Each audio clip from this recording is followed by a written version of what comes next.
We're being joined by Sarah Bachez, our Chief of Governmental Relations, Mike Fine, but more important, Molly's going to introduce Mike, Dr. Molly McGee-Hewitt, our Executive Director. And so you'll get to hear from all of them in just a moment. I've got a couple of logistics to cover before we jump in.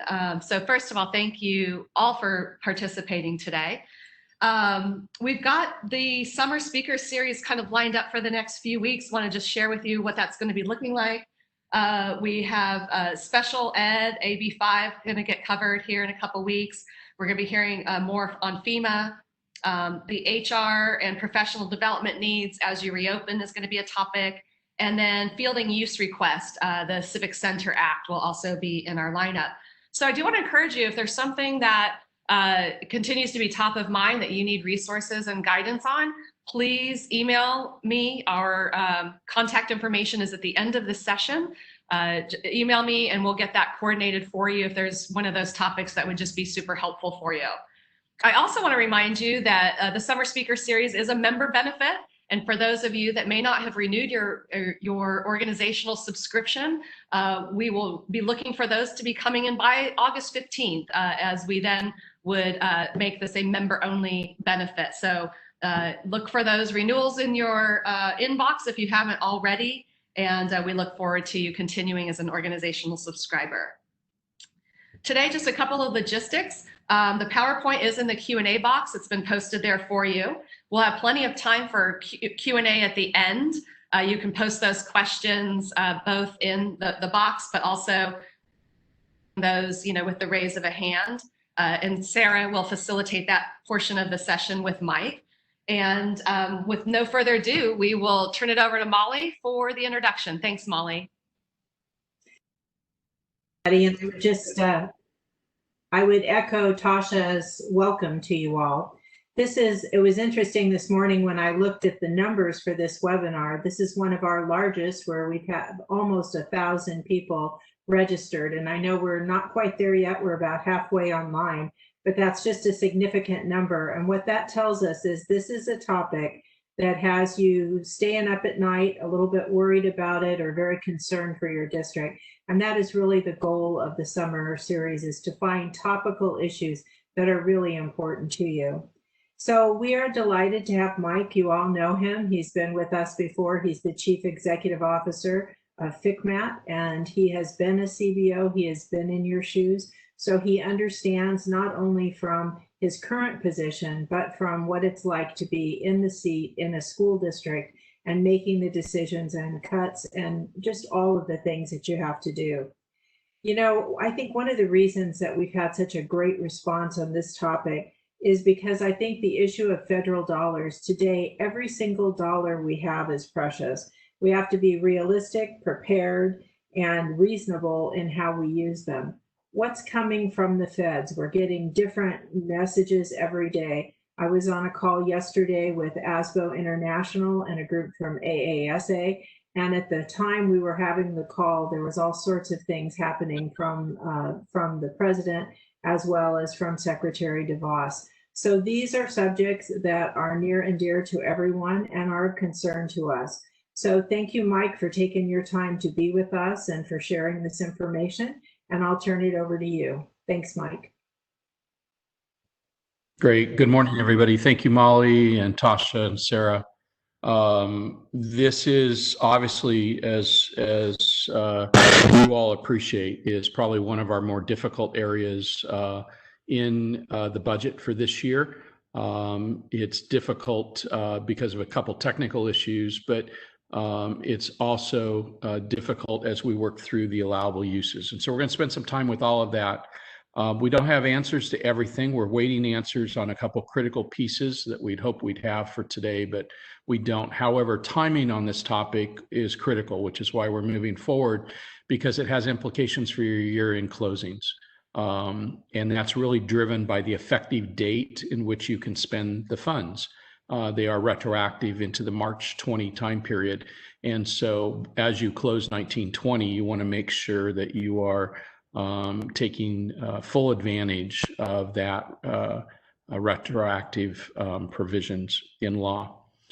Our focus is on the federal funds. However, I've included on this chart, just so that we keep it in mind, I included Senate Bill 117 funds from this past spring, from the end of March. This is the $100 million that was originally designated to assist school districts with PPE, personal protective equipment, and cleaning and so on, and then was later expanded in the final budget negotiations for other uses, because this is the important component of your year-end closing piece. Some eligible costs for what we're going to talk about is the learning loss mitigation funds.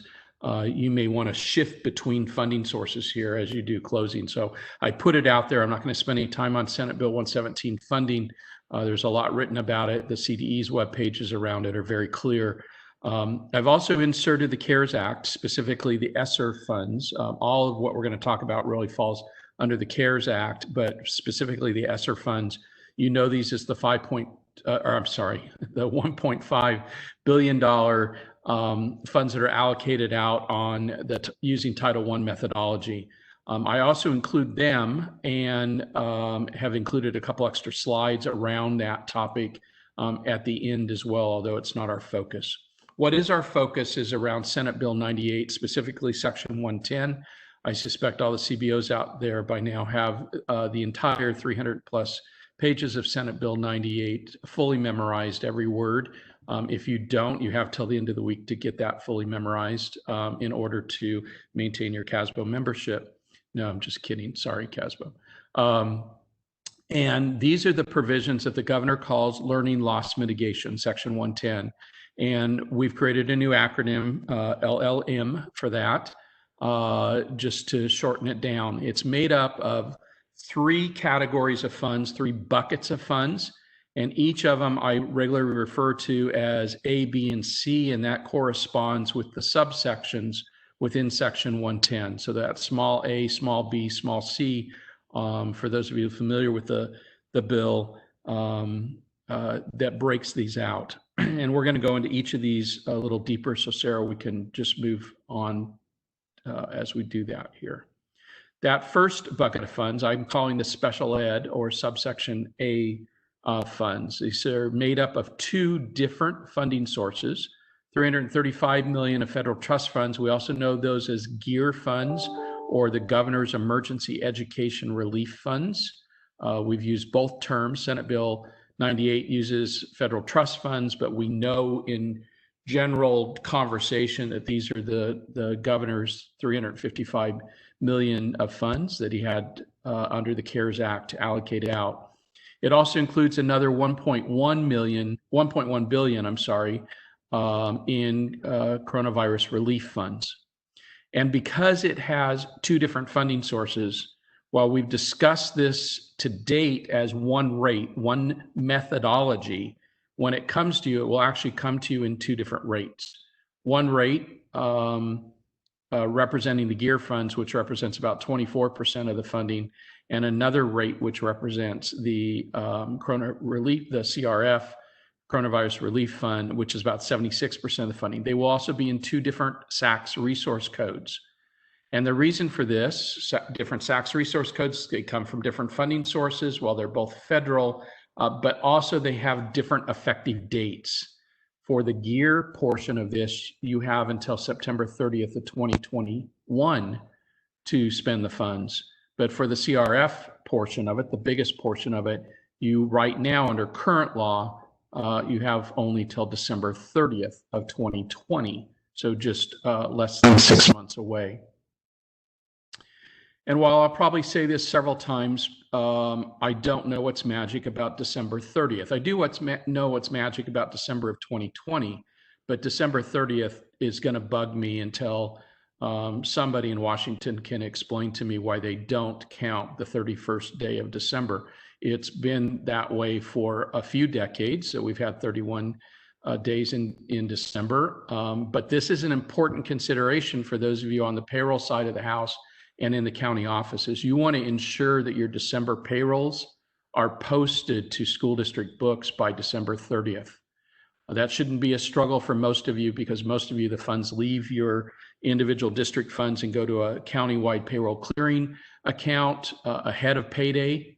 I get the 31st is a holiday for 99.9%. And maybe that's what Washington was thinking, or Washington simply wasn't thinking, one or the other. I'm not certain. I'll leave that for everybody else's interpretation, or for a future webinar called Molly McGee Hewitt Unplugged. But just know that when CDE ultimately allocates these funds, they'll be in 2 resource codes, and the rate as you know it, the methodology as you know it, will just be broken down. We don't have those resource codes yet. It's data that we're waiting on from CDE. The apportionment schedule is not finalized, but it appears that it will follow what we know of as our standard federal cash management rules, which are quarterly, and each of you're all going to be familiar with those. You go online and certify your expenditures and other information to date, and then an allocation comes, an apportionment comes. We do expect that the first apportionment in the September time period will be 25% of your allocation. We don't know yet about the allowability of indirect costs to these funds. I want to remind you all that these were, with the exception of the gear portion, these funds were not originally designated for educational institutions. They were for statewide coronavirus relief, and many states have not allocated the funds to education. And so some of the ideas about indirect or administrative cost ratios are not clear. When we get education funds, that's an element that we're very clear about. So for example, the ESSER funds that we'll talk about later, we're very clear those were educational funds managed by the U.S. Department of Ed, and those have an indirect rate component to them. All right, Sarah. The second bucket, or subsection B funds, are what I call the unduplicated percentage funds. These are the funds that are based on a district supplemental and concentration. These represent the largest portion of the learning loss mitigation funds, almost $2.9 billion. They are all one funding source, so there'll be one resource code attached to these. They all follow the same current law expenditure timeframe of March 1 to December 30th. And so we have to, again, just like earlier, the apportionment schedule has not been finalized yet, but we expect it to follow a very traditional cash management. There's a federal cash management process. There's sensitivity in Sacramento. There's sensitivity really all over to the timeline here, the expenditure time frame, and the need to get these funds out into the field quickly. And I know that CDE is sensitive to that and working around that topic. Again, on the CRF funds, we don't know the indirect cost allowance. Sarah, can we back up one and go back to subsection A, even though I promised I wasn't going to go backwards? I want to remind you on the expenditure timeline for the gear funds portion, those are not back to March 1st. The gear funds portion, the effective date is March 13th. And the reason for that is that's the date the president declared a national emergency. And so this is probably immaterial to any March salaries that you're ultimately in charge here because you pay them at the end of the month, but it probably is material if you had any large purchases, technology, PPE, whatever else you may have purchased that you're going to charge here. You want to make sure purchase order dates are after March 13th, which should not be a big struggle for most of you, since you'll remember that it was Friday, March 13th when the first set of schools started to close, and then the domino impact really over the course of the next few days. So, all right, Sarah, we can advance to C. And since we're on this page, we did get a question that someone was in a CDE meeting where they stated that the Gears Fund is to be expended by September 30th of 2022, same as the ESSER funds. So they would just want clarification. Is it September 30th, 2021, as your slide says, or 2022, which is what they heard in a CDE meeting? I may have made a mistake, but I've got the bill right in front of me, and I may have picked up a bad date. So give me a second here as we advance, and I'll make sure we come back to that, Sarah. It's down around subsection G, H, or I, somewhere in there, if I recall right. I just need to look through it. The third bucket of funds, which are the subsection C funds, these follow the LCFF methodology. Again, they're made up of two sources of funds, so we'll have two resource codes. The first source, the bulk of the funds, about 55%, are Proposition 98 General Fund. They under current law, have a time frame of March 1 to December 30th. And then the second source are the same CRF funds that we've been talking about, March 1 to December 30th. I will say this, there is conversation both in the legislature and in the administration recognizing that the general fund portion of this, the 55% of this pot of funds that is Prop 98, doesn't really need a date on it, an expend by date. And so I would not be surprised to see that date adjusted, removed, or otherwise, revised in a favorable way in the August technical budget cleanup bill that will take care of fine-tuning a few things. That's certainly on everybody's list, and I think generally folks are receptive to knowing that or to addressing that issue. Again, the apportionment schedule is not finalized for either the federal portion or the general fund portion. What will drive the general fund portion, the Prop 98 portion, very candidly from an apportionment standpoint, is the state's own cash flow, and whether or not they're what month they believe or months that they believe that they can have sufficient cash to pay that out.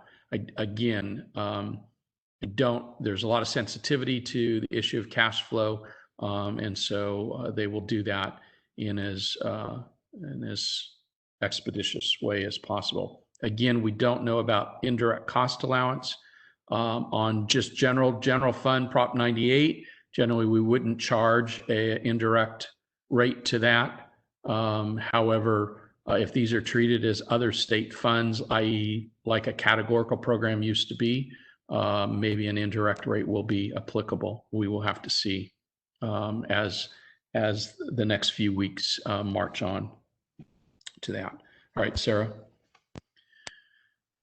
So we've just covered the three buckets, and I call them methodologies because each of those buckets of funds have a different methodology and they have some different technical rules.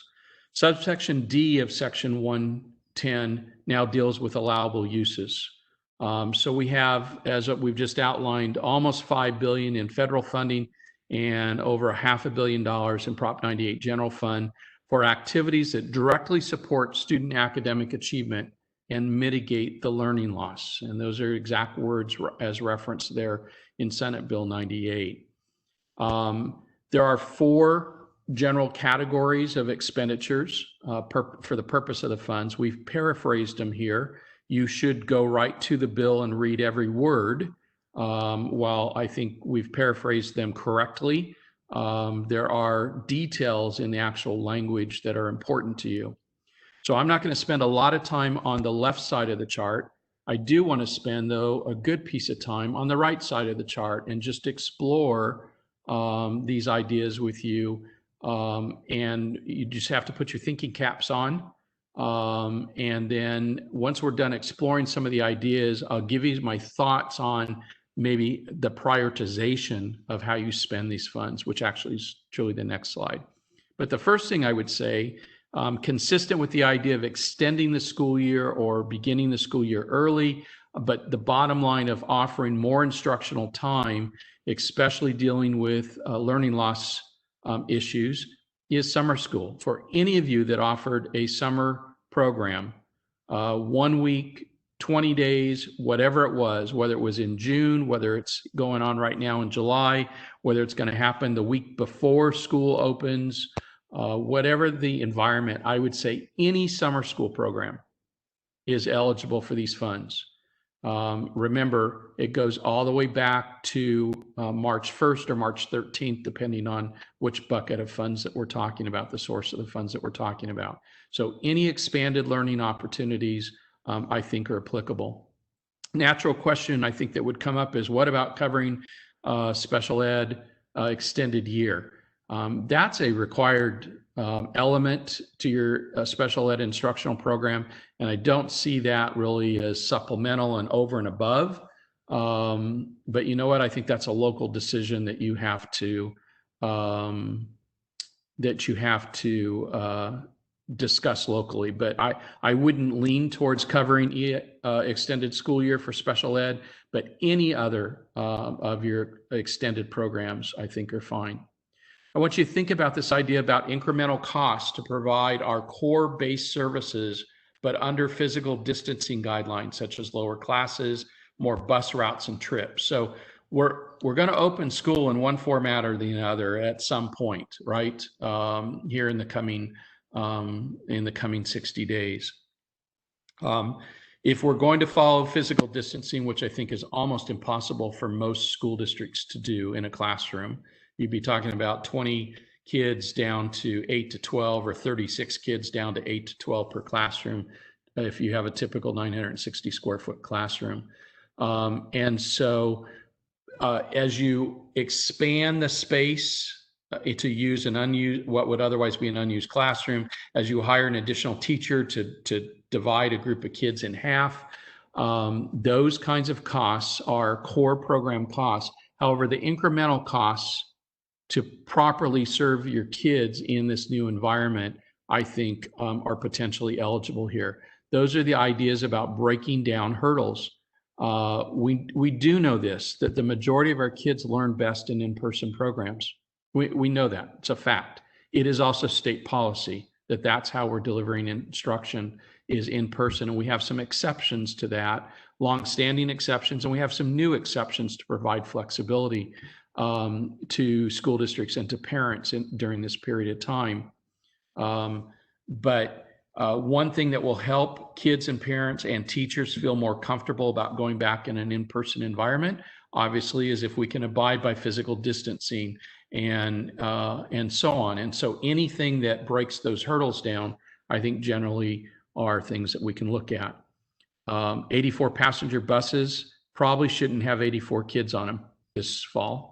I realize that's going to be a significant challenge for many of you. I get that. But if you add additional routes, or let's be creative, you add additional routes, the same route, right? You repeat it 3 times each morning, 3 times each afternoon in order to get all the kids to school and to home, following the historical route you've always happened. What do you do to spread those kids out? You bring them to school earlier, you leave them at school later. So a before school program and after school program, you could use these funds to do that as an example, certainly for the first part of the school year. Saturday school, and again, after school program expansion. So most of you participate in the Prop 49, either 21st Century or ACES after school programs, but you also know there's a lot of rules around those. Yes, we have some flexibility on those rules for this year, but you could expand those programs using these funds without the same rules, because these funds don't come with those same rules. So again, to support your afternoon transportation, to support a before school program, Saturday school's typically done to make up for ADA, for illness or an excused absence. You could expand that to, with respect to a different focus, and that is truly the learning loss mitigation. Second graders who didn't get a solid last month of instruction around whatever the last month of instruction was, coins or currency. I can't remember the sequence of that in the second grade math curriculum right now. But maybe you devote a Saturday to that topic, right? For second grade, for third graders who were in second grade last spring, those kinds of topics. We have a lot of flexibility around technology. And this is really important to understand. It's technology for in-person or distance learning. including access or connectivity, software, learning management systems, subscriptions, text adoptions with online services. So many of you have text adoptions that come with online services, but you may not be paying for those online services for your parents and kids to access them. It may have come free for the first year, the first 3 years of the textbook adoption, but you had to pay extra for subsequent years. You could use these funds to do that, to provide that added online resource for your kids. This idea of providing in-person technology, I don't know exactly how school is going to open, how school opened this week for some districts and how it opens over the course of the next 60 days. That's obviously being debated in school board rooms across the state every night right now. But providing devices to start to use them in classroom, have the teacher even use them in classroom to start delivering instruction will help everybody should we have to pivot to a closure and 100% distance learning because of a surge in the virus. An additional surge in the virus, because I'm struggling with this idea that we don't have a surge going on right now, right? In fact, in many communities, it's worse now than what it was when we closed schools back in March, and so on. Teacher and parent professional learning. So there's many districts planning PD and professional learning activities for their teachers before they come back. Don't forget our parents. Again, preparing our parents in our community to have to pivot again to a distance learning model, either on an urgency basis or just as one of the reopening modes of instruction. Will be very, very helpful. So don't ignore our parents. They are absolutely our partners in this process. Any variety of program enhancements that support this idea of these ideas that are on the left side of the chart are critically, would all be allowable in support of our kids. I use the word repurposed, and I'm not trying to be offensive to anybody, but we may have some staff that we're keeping on board either because of a layoff prohibition in Senate Bill 98 or for other reasons, just the right thing to do with regard to our staff and the economy, but you want to use them in a different way. And through your conversations with your collective bargaining representatives, you're able to do that. So any repurposed staff that may provide some added services to kids, that could be added supervision by custodial staff, at the opening of school and at the closing of school each day when we have everybody trying to go through the same gates and out to the parking lots and all those things.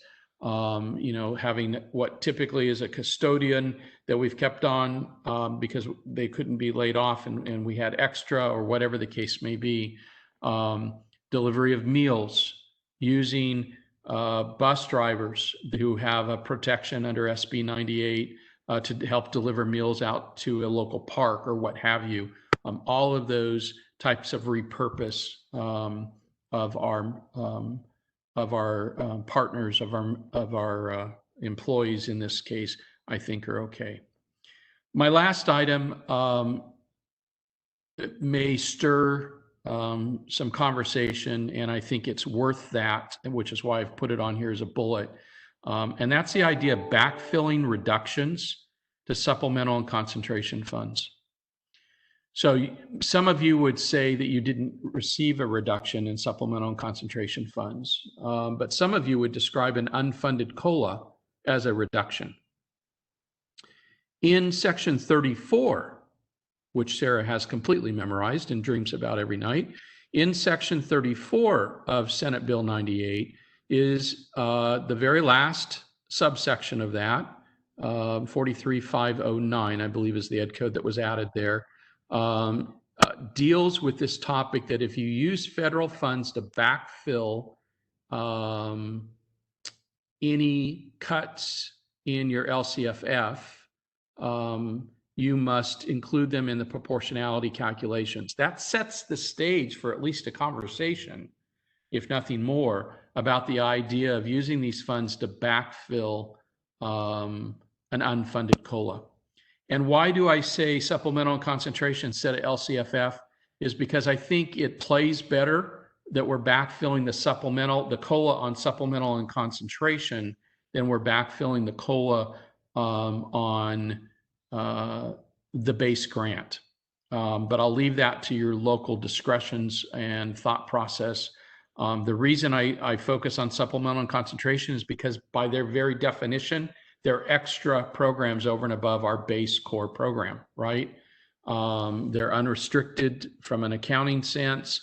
And the key here is that they have to be described. Actually, everything here has to be described in your new LCAP. And when I say your new LCAP, I mean your new learning continuity and attendance plan, which is, we have the same acronym now for two very similar purposes, but with different criteria on them. All right, Sarah. Next. So some important reminders. Some of these are technical and some of these are meant to be thought-provoking. The first is definitely technical, and this is what drives us to have this conversation today as opposed to a month from now. And to me, these are the number one priority for your expenditures of these funds. What did you spend this past spring when you pivoted to distance learning? You bought a lot of technology, you did some professional development, you had unreimbursed meals, you did a whole variety of extraordinary things to serve your students this past spring. And so going back and capturing those expenditures is important. So some of you have charged those things off to Senate Bill 117 funding, which is why I included it on my cover slide. Some of you have charged those off to ESSER funds. Some of you charge those off to your reserve funds, your unrestricted reserve funds. Go back and review all of that. And you need to think through this long-standing important budget management principle, and that is that we spend our most restricted funds first. Something we teach everybody to do in our CBO prep programs, in our director of fiscal programs, in our budget classes. You spend the most restricted funds first. Many of you think of Title I and Title II and ESSER as most restricted, and by their use of funds, Title I often is our most restricted. But I would argue that these learning loss mitigation funds are actually the most restricted right now because of the 12/30 of 20 expend date. While their uses are much broader, the fact that the date is right on top of us here in less than 6 months makes them very restrictive. And so think about those distance learning expenses, those technology, those PD, those unreimbursed meals that you have. Also think about your Title I funds from this past year, starting in March. How did you spend Title I starting on March 1st or March 13th? How did you spend other title funds, such as McKinley-Vento and Perkins funds? And did you do anything extra with those funds for kids because of the pivoted, because of the new environment we found ourselves in the spring?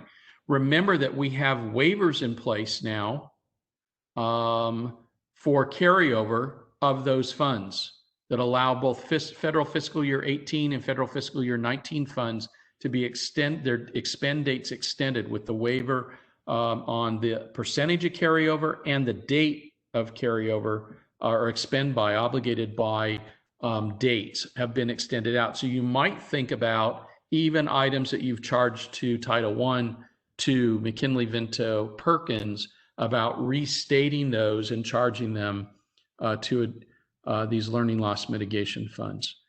Again, the focus here wouldn't be to grab all costs. The focus would be what extra things did I do for kids to mitigate their learning loss that fits in to the purposes on the previous slide, right? As part of your year-end closing transfer, I'm part of this, didn't mean to say that. As part of your year-end close, I did say that. That's what I put in the slide, didn't I? So I'm just reading word for word. As part of the year-end closing process, you want to think about transferring expenditures from these least restrictive sources to the more restrictive sources. All right. And when we're talking about ESSER, you may want to do that with some of the ESSER funds as well. In ESSER's case, we actually have guidance from CDE on how to do that. We have a well, I'm going to get to that in just a second on a separate slide. So I'll save the ESSER conversation for that. All right, Sarah. Couple other reminders. As I've already alluded to, everything you spend these funds on, you must clearly outline and describe in your learning continuity and attendance plans. And those are required both in Section 34 and referred to in Section 110 of Senate Bill 98.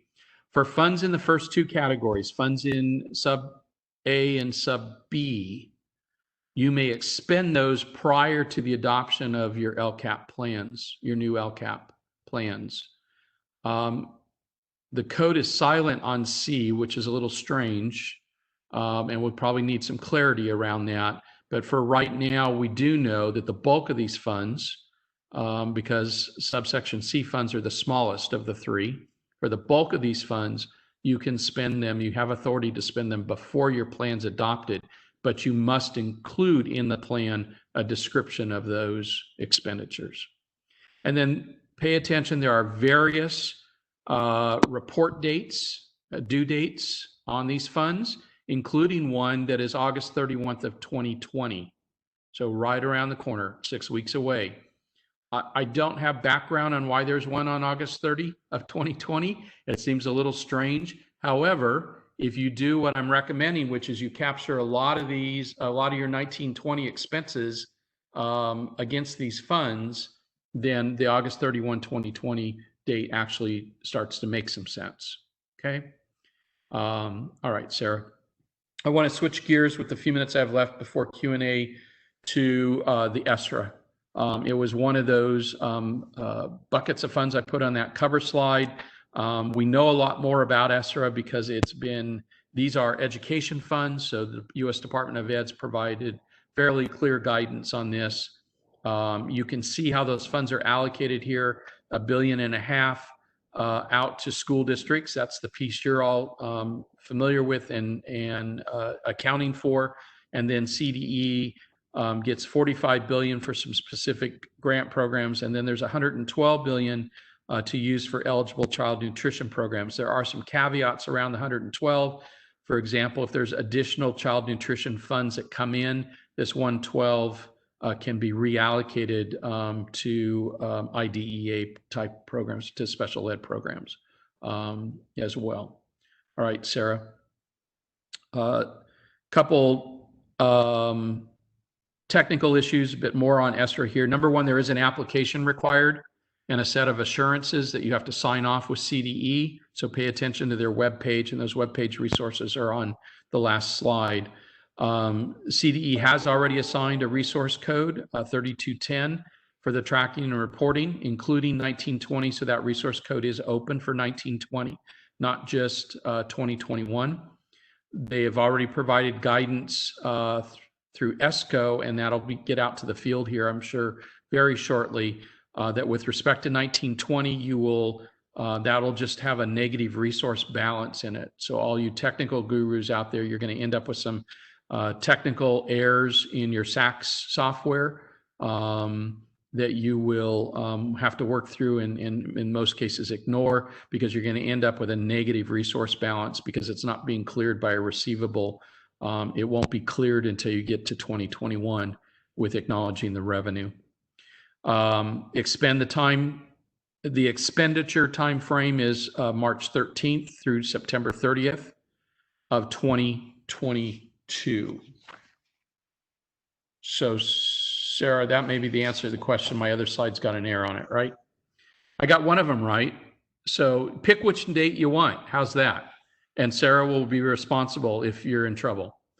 Casper will back you up and make up for anything you have to return to Washington. So at 10:39, I will delete and replay this with a dub voice of Mike Fine.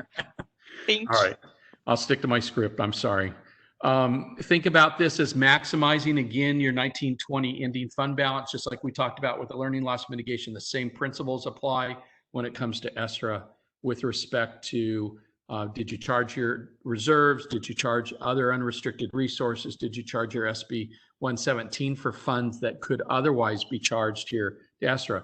So one of the distinctions between learning loss mitigation and ESRA is ESRA allows for some operational types of things, such as PPE and cleaning supplies and so on, where learning loss mitigation doesn't, because that's not directly related to an added service for a child. Indirect rates are applicable. You'd use your normal indirect rate, state-approved indirect rate for your LEA, and you would apply it to your expenditures in the year expended. So for those 1920 items, you'd apply your 1920 indirect. For 2021 expenditures, you'd apply your new indirect rate. Apportionment schedule will follow, we know this with certainty, will follow the federal cash management rules with an initial apportionment around the September timeframe of 25%. All right, Sarah. There is an equitable services provision for the 127 of you that got on early and heard Sarah and I chit-chatting about some of the challenges on the East Coast, in a particular area of the East Coast called Washington, D.C., that there's this debate around equitable services. Remember that we've had equitable services requirements around Title I funding, Title II funding, and other title programs for years and years and years. What's in debate right now with the Secretary DeVos is the formula being used, and does it give private schools a disproportionate share? My advice would be follow the guidance that we have. We can debate this all we want, but unless Congress steps in and changes the Secretary's determination, we're going to be following her decision. Most of you know this. Many of your private schools do not accept these funds, even if you offer them. They don't want the intrusion of the federal government or you in their financial records and be subject to audit and all of that. There are, of course, exceptions to that. So allowable uses, again, very, very broad. They include coordination and response with public health, needs of local school sites that principals determine, activities to address unique needs for our low-income kids, our students with disabilities, our English learners, racial and ethnic minority groups, students who are homeless or in foster care. All of these are called out in the CARES Act under the ESTRA article. Providing meals, providing personal protective equipment, cleaning supplies, and certainly a very broad category of this idea around continuity of services. Teaching, instruction, counseling, social emotional support.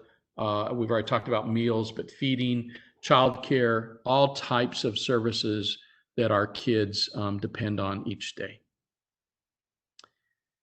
And last but not least, Sarah, is the list of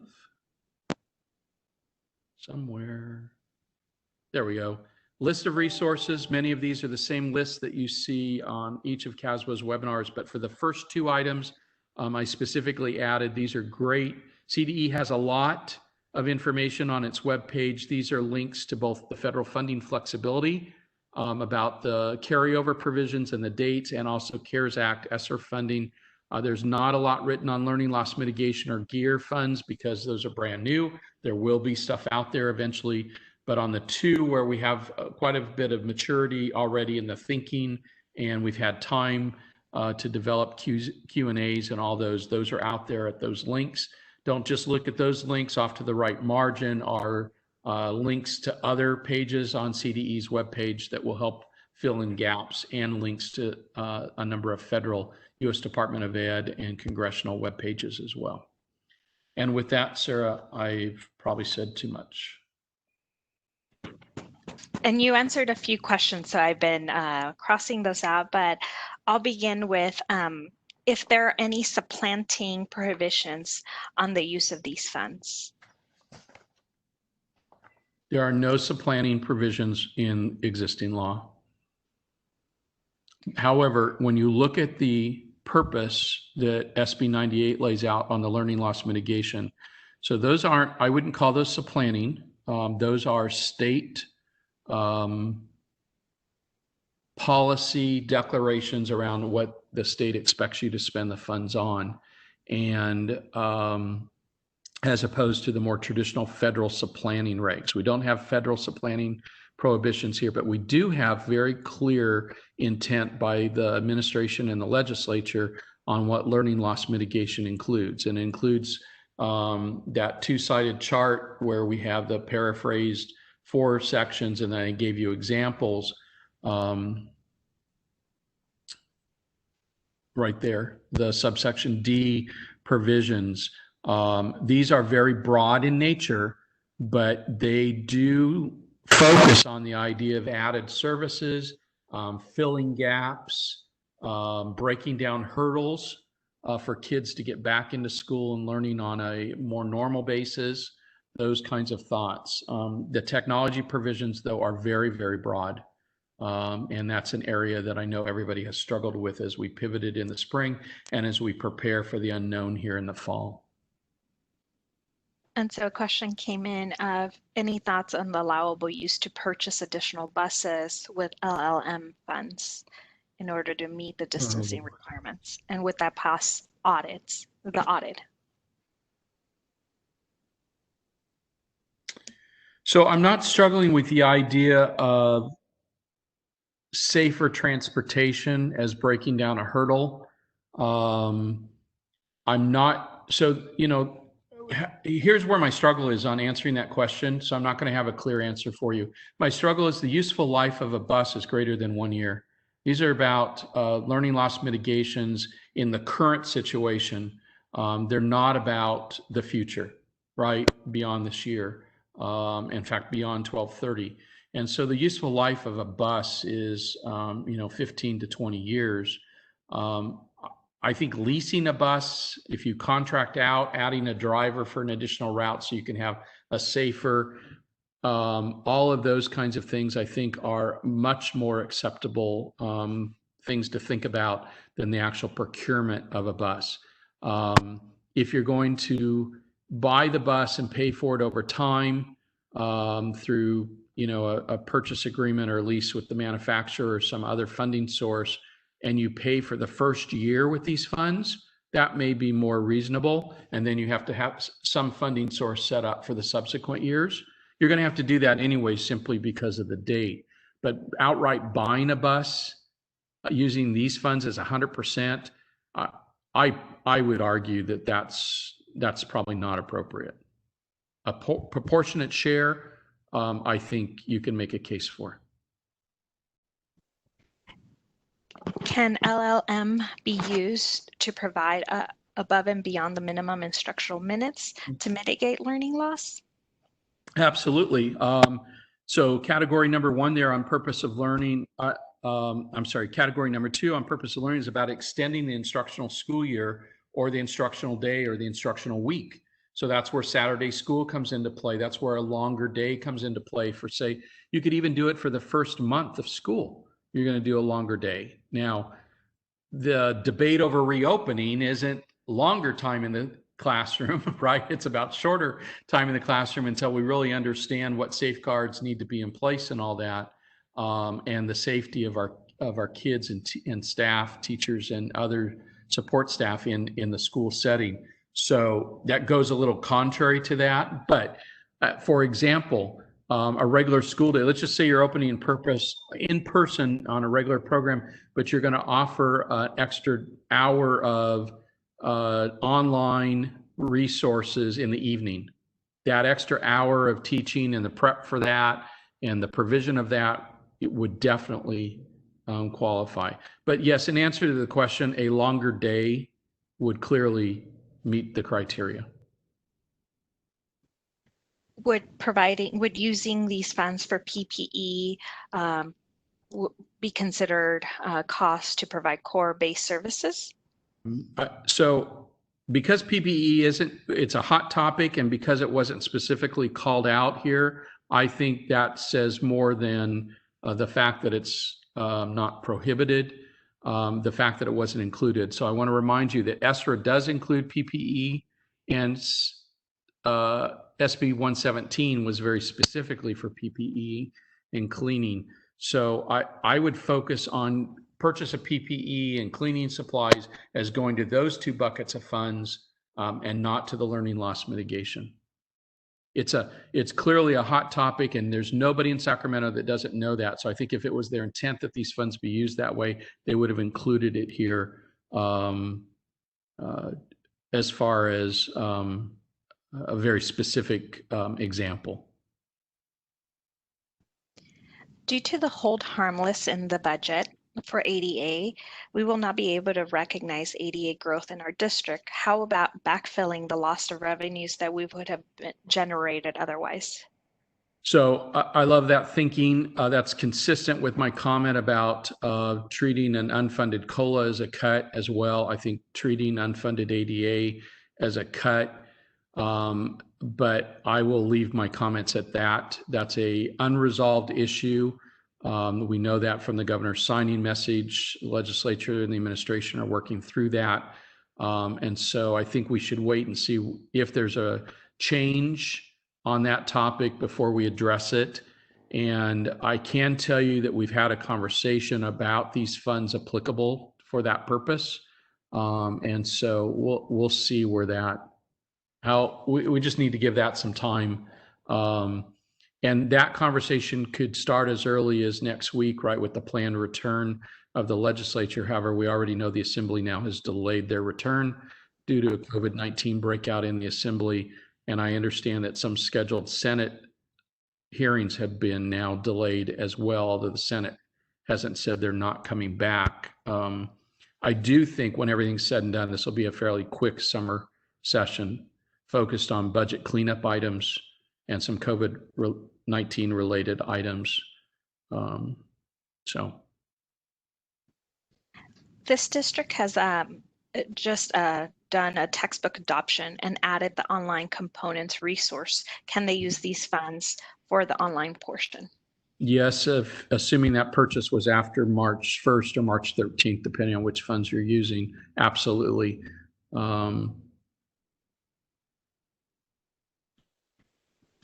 We have someone stating that they're not convinced that staff can be repurposed easily. Rather than adding cost, I'm inclined to avoid cost. How we differentiated furloughs from layoffs? Furloughs generally are not viewed as layoffs. Furloughs are subject to collective bargaining, is how they usually come about, not through the typical layoff provisions of either lack of funds or lack of work. And I think we're all very aware that layoff includes both the elimination of the job and the reduction of hours for those in the classified service. So I would say furloughs are subject to negotiations.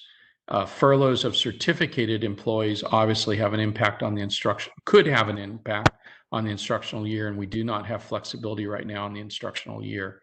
180 days need to be accounted for. But if you have a 185-day contract, I guess you could negotiate furloughs for 5 of the days, right? But I would distinguish the topic of furlough from layoff, yes. Any It's idea like what the furloughs are like a pay cut more than they are the loss of a job, and those aren't subject to layoff provisions. Any idea of what the audit of these funds will look like? I don't, but let me say this. Generally, the audit guide is developed by the controller, and takes 3 votes. And one of those 3 votes is on this call with all of you. And the second of those 3 votes is the Department of Finance. And we've talked about lots of stuff here with them and what the intents were. So I do think these will be very reasonable additions to the audit guide. Don't think they'll get carried away. Now, that's related to local or to state, right? There are some federal audit provisions which we don't control through the audit guide. That CDE is the main agent for those here in California.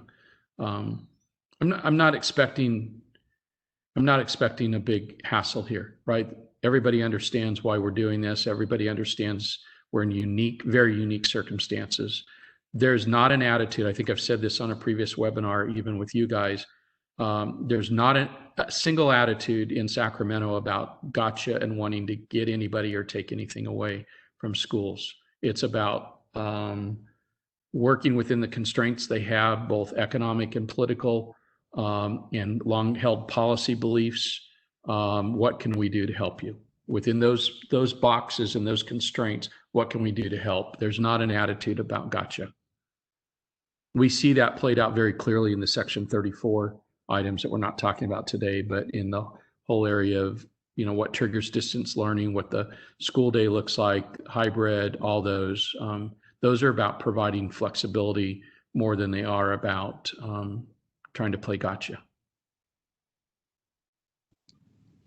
Any thoughts on the use of FEMA assistance funds in combination with all of this? No, other than for those of you that are on the FEMA list, those are somewhat restricted in what qualifies you for those reimbursements. They're also partial reimbursements. They're usually never full reimbursement. So that's one more puzzle piece here that you have to fit in this puzzle. The puzzle is you got all these costs and all these needs, and you have all these sources of funds, right? You got to now do this matching up and take the pieces and put them together to make a nice, pretty cohesive puzzle. FEMA is absolutely one of those elements. I probably should have put it on my chart. The only thing is that not every school district is participating, right? Can be kind of a pain in the rear to go through the process. So PPE, cleaning, response to that, to the shutdown and to the virus, but not our core instructional programs, right? They would not be FEMA. Instructionally related items are probably not FEMA reimbursable at all. Take a look, for those of you not familiar, number one, FEMA's got great stuff on their webpage. Cal OES is a great resource, but also CSESA, the California County Superintendent's Educational Service Association. They have an emergency guide out on their webpage. Go to CSESA's webpage, and then I think the BASC, which is the Business and Administrative Services Committee, they have a handbook there for responding to emergencies. It's really about fires and floods and things, but there's a whole section in there on FEMA and the process. We do have one person who has raised their hand to speak. Rabinder? Yes, can you hear me? Yeah, so in my district's particular case, we had a charter school, a dependent charter school that closed this fiscal year. And so I know the intent of the legislator was to hold ADA harmless. It seems in our case that that's not the case, that the way the trailer language looks, it looks like we would not receive the ADA for the charter school, which is significant. It's about 633. We have all the expenses because they are employees of the district. So in our case, we'd be losing about $6.5 or $6.3 million or so. And so I'm hoping that trailer language will fix this for us. I would encourage you to work through your normal advocacy process on that topic. There are some provisions for new charters. And there are some exclusions in these funding allocations with respect to non-classroom based charters. So read section 110 very carefully with respect to the applicability of charter and eligibility of charter schools. Generally speaking, most pre-existing charters are receiving funds, but there are some exclusions for non-classroom based.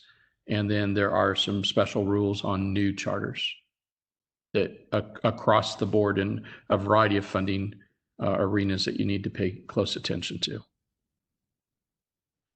Remember that the base for funding, all three buckets of funding, A, B, and C, are 1920 data.